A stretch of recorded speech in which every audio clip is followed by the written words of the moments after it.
Денешната пресконференција ја посветуваме на одлуката да се распушти парламентот и на 5 јуни да имаме вородени парламентарни избори. Граѓанската опција за Македонија ја поздравува одлуката на парламентот на 5 јуни да одиме на избори. Во исто време сметаме дека добро беше целава ова состојба, можеби и некогаш немавме разбирање за преголемите отстапки што ги правеше премиерот Груевски и ВМРО ДПМН, како и меѓународната заедница во поглед на политиките на Социјалдемократскиот сојуз, но главниот бенефит од сето ова е што се разобличи политиката на Зоран Заев и на Социјалдемократскиот сојуз, а тоа е дека тие не сакаат да одат на избори, односно било кој нивни услов да биде исполнет, тие по онаа практика која што имаше Хитлер со германските граѓани кои што живееа во Полска пред Втората светска војна, на секое барање кое што ќе биде одговорено од страна на полската држава, тие да испостават ново барање за да има причина за воена интервенција. И истото го прави и господинот Зоран Заев, на секој удоволување на негово барање тој ќе испоставува нови и нови барања. Која е причината за ова? Главната причина е што ако Зоран Заев и Социјалдемократскиот сојуз отидат на избори на 5 јуни, вечерта во 12 часот ќе видат суровата вистина, која што е известна дека ќе ги загубат овие избори и практично тие натаму ќе останат без игра. Во Социјалдемократскиот сојуз ќе дојде до смена на раководството и нормално потоа останува да се следи нормален живот во Република Македонија, а Зоран Заев и Социјалдемократскиот сојуз остануваат без приказната која што имаат досега, без оние внимание кој што им ги посветуваше меѓународната заедница и буквално ќе останат без причина да ја вознемируваат македонската јавност. Граѓанската опција за Македонија смета дека е легитимно право една политичка партија да одлучи да биде вонпарламентарна партија. И тоа не е ништо страшно, но во исто време сметаме дека не е етички за таа своја одлука да се лажат и да се држат во заложништво 2 милиона граѓани на Република Македонија.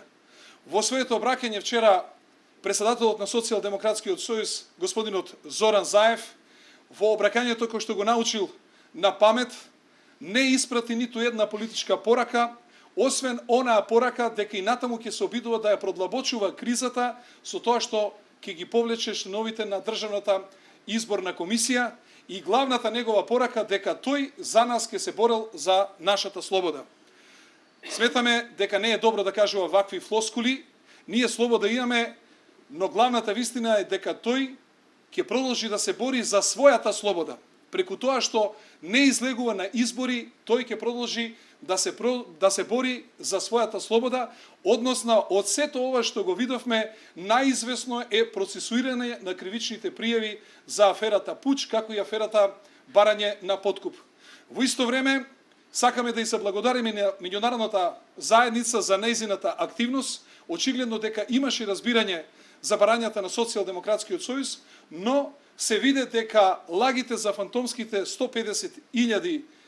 наводни гласачи или еден гласач дека гласал на повеќе места не се точни, нивните експерти им го дадоа своето мислење и очигледно втората полуга на која што се подпираше цела оваа активност, а тоа е специјалното обвинителство и господјата Катица Јанеја, и видоа дека најголемиот дострел на ова обвинителство е тоа што утврдиле дека при апсењето на Љубе Бошковски му била псуена неговата мајка и неговата сопруга. Со ова јасно станува дека сите маски пропаднаа, а она што е најбитно, Социјалдемократскиот сојуз, како и представниците на меѓународната заедница, како и сите оние сценаристи видоа дека и најновите рейтинг листи не одат во полза на опозицијата.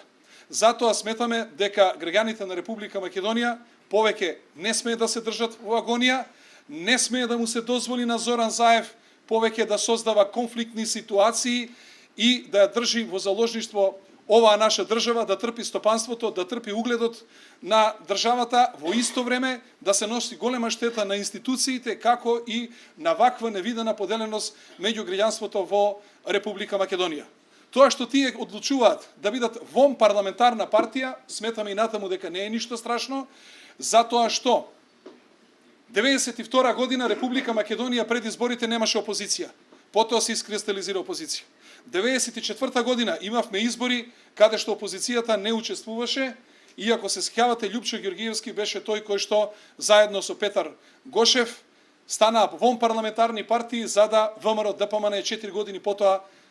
ја освои власта, односно во 98-та година, што значи дека оваа опција постои кај Социјалдемократскиот сојуз и коректно е да ја соопштат на граѓаните, а не и натаму да се кријат за наводните неисполнети барања кои што постојат само во нивните глави и нигде на друго место.